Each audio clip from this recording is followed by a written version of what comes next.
Omar, quick, just a quick. How you doing, man? I'm good. I'm in the middle of writing my column for the Miami Herald. Processing some of my thoughts. When the news came out, I didn't know what emotion or emoji, because y'all know I speak in emojis. I didn't know what emotion to share with the people because I didn't want to celebrate somebody's demise. But I feel like we finally are getting to the root of the problem, but the cancer is still in the body, and we got to clean it out. We got to continue to clean it out. And who are you referring to? Yeah, please enlighten us. No. I know, because I know you're not talking about QB1. I know that. So.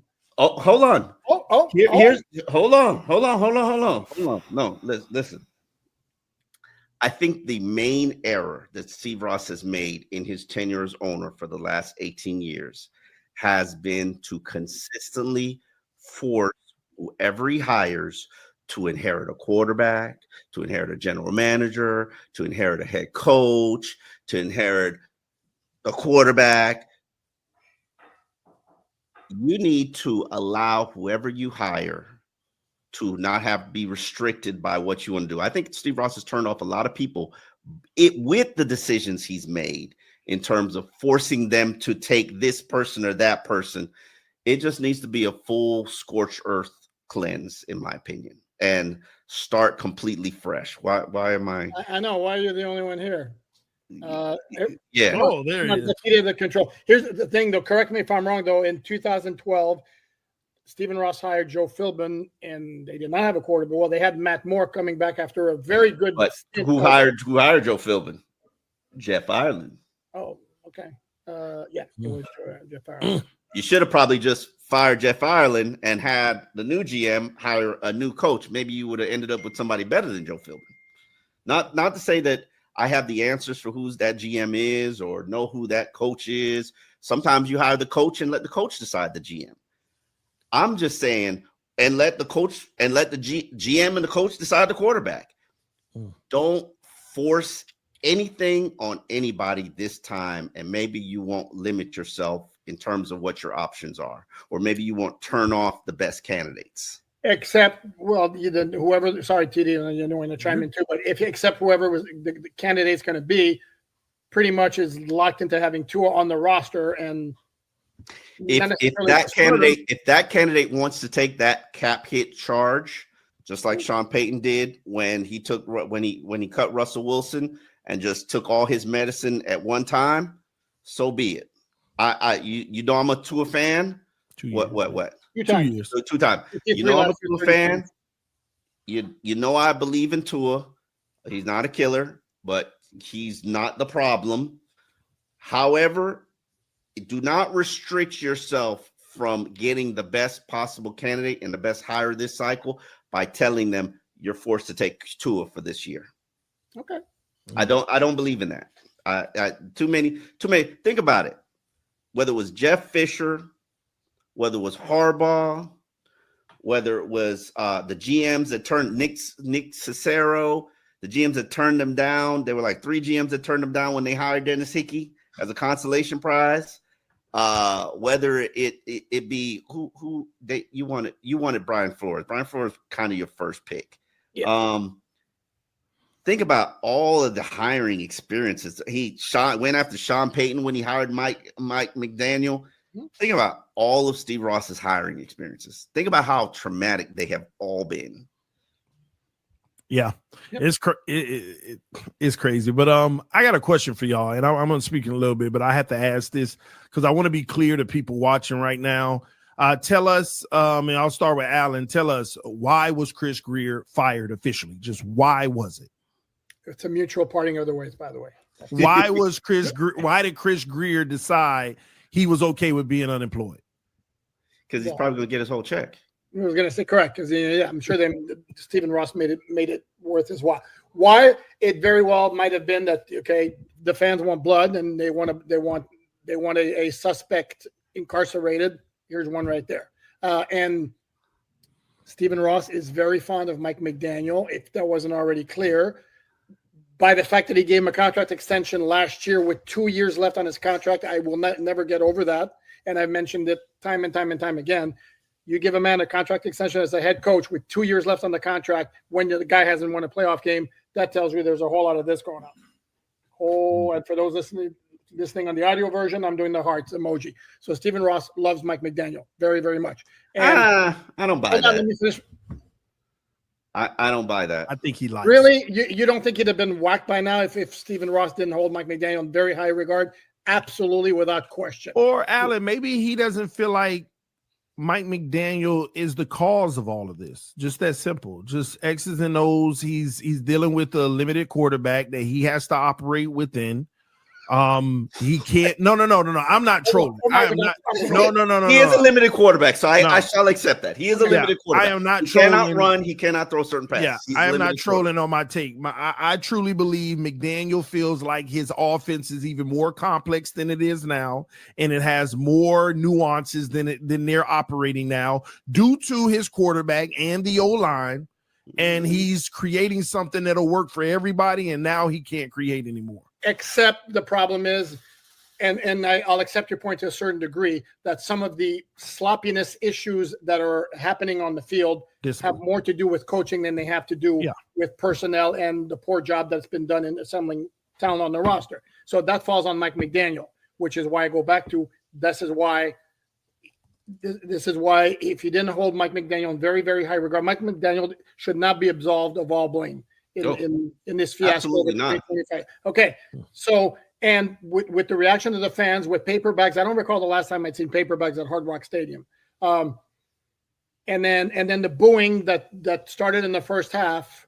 I think Stephen Ross got to a point where I got to do something. I got to give the fans somebody, and right now he likes Mike McDaniel more than he likes Chris Grier. Hold on here, I'm not arguing against your point because you make some very valid points. I do believe I saw some paper bags in maybe 2015 or paper bags in 2011. You know, paper bags and Dolphin fans, they kind of go together.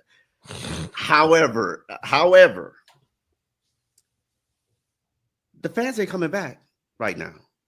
The fans are not renewing right now. The fans, come on, what Dolphin fan really didn't know they were going to get changed at the end of the season? And I will make the argument to you, we're organically tanking. Can I address that point too? Yes. For the fans not coming back, you did something that's going to please a lot of fans. And I bet you there are a certain percentage of fans, however small, that are like, okay, I see Stephen Ross is doing something. He does give a crap. Okay, I'll keep going to games. Okay. And then as for organically tanking, unless Mike McDaniel has been told you're coming back in 2026, why in the hell? Because he's going to get paid anyway if he gets fired. Why in the hell? Win. Sorry? He's trying to win. So was Brian Flores. They're not organically tanking. The team was. Hold on, wait. Are you saying Stephen Ross is like Mike McDaniel's going to fool himself? Stephen Ross is like, this is a bad roster. We're going to lose anyway. Like, bro. Yeah, I do believe in that game that they played on Thursday night. Mm-hmm. I think Mike McDaniel ran out of play sheet, like had nothing left. I mean, he ran out of play sheet a year ago. Stop it! Don't stop it! Stop it! Listen, No, I'm putting up with your foolishness today. This is a serious day. No foolishness from you. Okay. Well, good luck with that one, Omar. Oh man, listen, he didn't have when he lost his two. Okay, let's say this week your two backs worked last week. Oh, it's hot now. We're putting in some new stuff in it. We adding some stuff to it. Mm-hmm. Okay, then when you lose Ali, throw that out. You're down by 17 points. Okay, throw all the runs out. You don't have two tight ends. Okay, throw the two tight ends set out. Okay, how many plays do you have with 6 offensive linemen? Think about it. Like, I get the offensive lineman piece, but I'm kind of giving McDaniel a pass on the running out of plays because you got your star wide receiver in Tyreek Hill who goes out, who can't be replaced. And now you got a whole bunch of guys trying to do it as a group, you know, replacing like who's in what slot and what position. This is half of these guys cannot know the full playbook. Come on. It's a hot mess. Great. The major pass I had to look at the fade to H.A., who everybody knows is the dumbest thing ever. Like, why? Like, when name any point in the last 4 years that a fade has worked in Mike McDaniel's offense. Oh no. It has worked. It actually has worked, Omar. Tyreek Hill, the Chargers opener. Yeah. See, and I said this earlier today. I said, hold on, we've thrown that fade a few other times, and it's been the dime of all dimes, and we praised it. But here we are pre-snap. The matchup didn't tell you that, though. Oh, yeah. You saw that matchup, and you should have. Yeah. But here's the thing. Mike said, they acknowledged somebody ran the wrong route. Your choices are Nick Westbrook-Akine, because Tua only look right. Your choices are Nick Westbrook-Akine, and Devon said, I'm not the primary on that play. That's why I'm like surprised that the ball is even coming to me. Nick Westbrook-Akine or Greg Dulcich? No, well, Omar. One's been on the roster for 2 weeks, and the other two of them might not even know his name because they are strangers. But just he's been on the team since. Been on the 53 for 2 weeks. Okay. But he's been Omar, practicing with Tua for 2 weeks. H-Chain ran the wrong route. No. H-Chain ran the right route. H-Chain ran the wrong route. He ran the right just route. Because he's not the primary doesn't mean that it's not coming to him. Well, guess what? If H-Chain didn't run the if H-Chain ran the right route, then Tua made the wrong throw. No. H-Chain stopped. He was like surprised the ball was coming to me. No. He's supposed to run a fade. I asked him specifically, are you supposed to run a fade on that? He said, yes, a fade was my assignment. Then he was like, I'm not the primary. So why do you have to be the primary to not finish your route? I don't know. Huh? He didn't run a fade, so he stopped the route. That's okay, but he was supposed to run a fade. And he didn't. That's on him. Okay. By the way, can we all agree that why the hell were 6 wide receivers active and only 2 halfbacks? Seriously? I'm not going to jump on the Taj Washington over Jalen Wright was a mistake, because before the game, I think Taj Washington is the only player that could replicate what has he done? What has he nothing. done? He's done nothing. He's done nothing, and he fumbled his first catch. But skill set, he can make people miss. You need that. Okay, but here's my point, though. We saw that in the preseason. If you have to have Taj Washington active, cool. Then inactivate Cedric Wilson, who didn't play one down on special teams. And that was McDaniel's justification after the game of why Jalen Wright didn't suit up, because we needed help on special teams. Well, you didn't get it from Cedric Wilson. Was that really a must? So maybe you need Cedric Wilson to replace Nick Westbrook-Akine, who doesn't know his routes and drops an occasional pass. You need 6 active wide receivers. They don't know all of those wide receivers. Name the wide receiver other than Jalen Waddle who knows what he's supposed to be doing.